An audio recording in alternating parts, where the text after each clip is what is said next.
It has been an interesting decade for gold. I know we're looking at 2009, a year in review, but look at where it's come since 2000, when all during the run-up to the crisis, everyone was saying it was a risky investment. Why would you want to put any money in there? Look at the performance that it has done once the crisis hit. And now, since September, gold's above $1,000 an ounce, took out old highs, as a matter of fact. So what is this a harbinger of? Well, you know, it's amazing. We've had roughly 3 attempts, almost 4 attempts to cross that 1,000 mark. The first attempt came in March of 2008. We had another one in the summer of 2008 before July of that year, before the big sell-off in gold prices with the credit crisis last year that saw gold go from actually almost $1,000 an ounce in like June, July to a low of almost in the $700 range. We came back, and this year we attacked the 1,000 level again. We crossed over 1,000 in March of this year, came back in June, made another attempt to cross 1,000, and then we went down in the early part of summer. But then we hit September, John, where we crossed over 1,000 mark, and we've been pretty much above 1,000 since that point.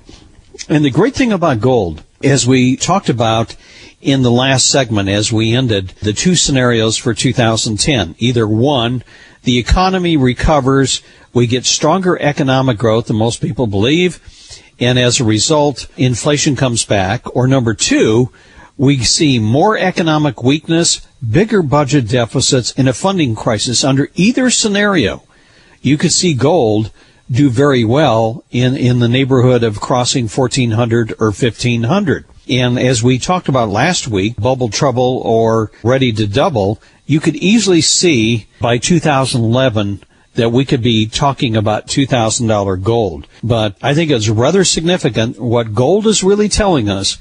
It's a reflection of government fiscal and monetary policy.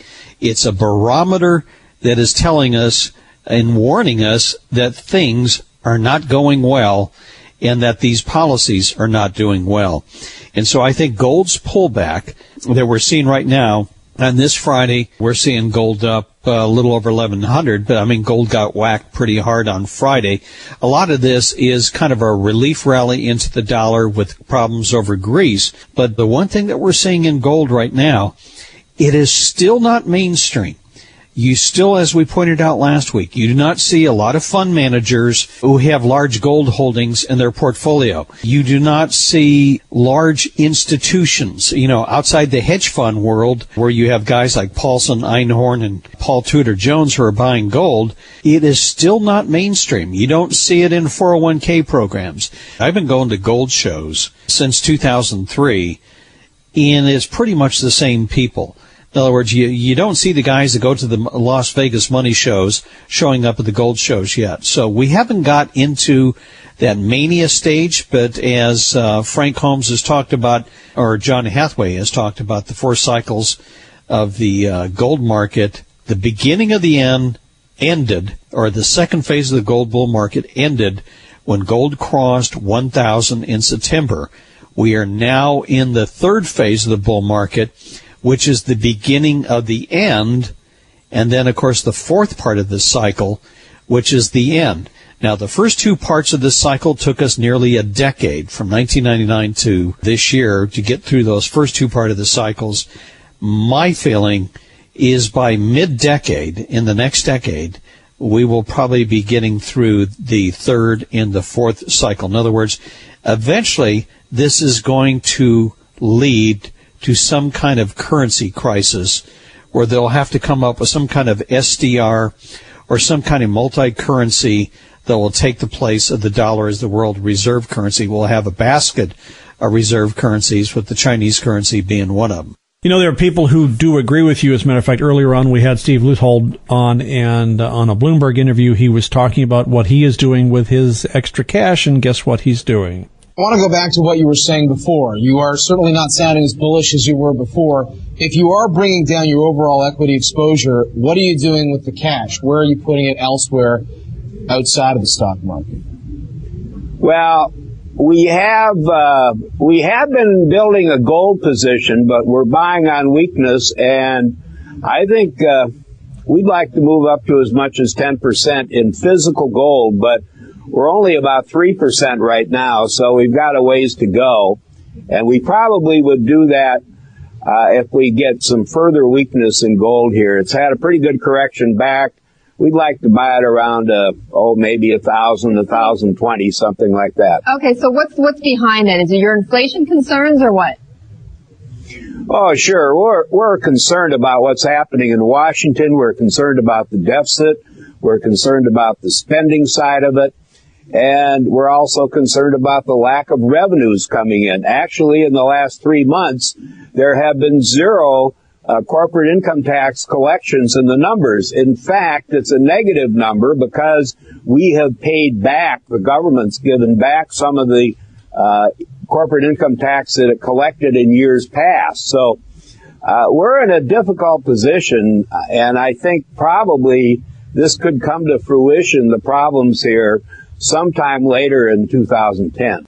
I guess there's been some good news and bad news. Obviously hasn't been good for a lot of businesses, for houses in foreclosure, for people losing their jobs and resulting in those foreclosures. But in gold, there's some area here, and other parts of the market, things seem to be good. So peering into the crystal ball, what will this look like in the new year?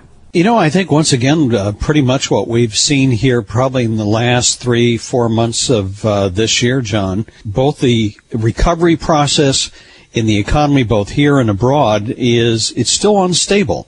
You still have deleveraging pressures. You have some central banks, Norway, Australia, that have already begun to raise interest rates. You have a very weak banking system. I mean, the credit crisis is not over. You're still going to be seeing option arm problems, commercial real estate problems. And so this is going to be a recovery that is not participated by the banking system. And I think that's being reflected in the financial stocks, which have lost their leadership role coming out of this rally. And we've seen quite a bit of pullback in that sector. So it's going to be a very unstable environment. And the reason it's unstable is you have, whenever government gets involved in the economy and starts intervening, whenever central banks get involved in the economy and start intervening, it creates instability. It creates uncertainty. And when you have uncertainty, people are more trigger happy in terms of what they do in the markets. This is going to come to a head sometime as we get to summer of next year. Will the Fed be raising interest rates? If they are, what is that going to mean for the financial markets? Will inflation return if the economy improves? Will the dollar go down?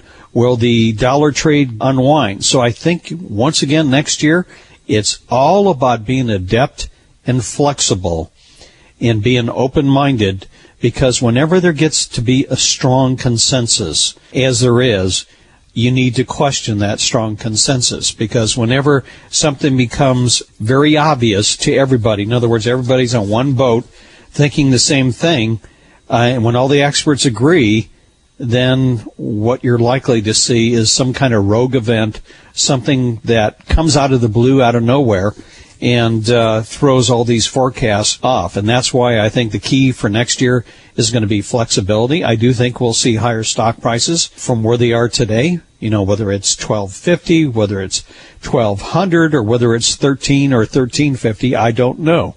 But I really think value stocks, dividend-paying stocks, stocks that provide, you know, I think things like energy, materials, industrials, technology, I still think that will be the favored sector in terms of performance. And once again, it's just going to be one of those years you're going to have to be vigilant, because, you know, the alternatives don't look that good. I mean, right now we're looking at 0% interest rates. I mean, John, imagine if you had worked hard all your life, saved for 2 or 3 decades for your retirement, and had $1 million. When you retired, you think, boy, I'm rich. But in today's environment, even if you went into long-term bonds, $1 million would only produce $35,000 of income. You contrast that to nearly a decade ago, and $1 million, you could have got $80,000 to $90,000 worth of income. So it's going to be harder for a lot of people to plan for retirement, because the environment is going to be so uncertain with all kinds of changing tax laws, both the state tax laws, pension laws, income tax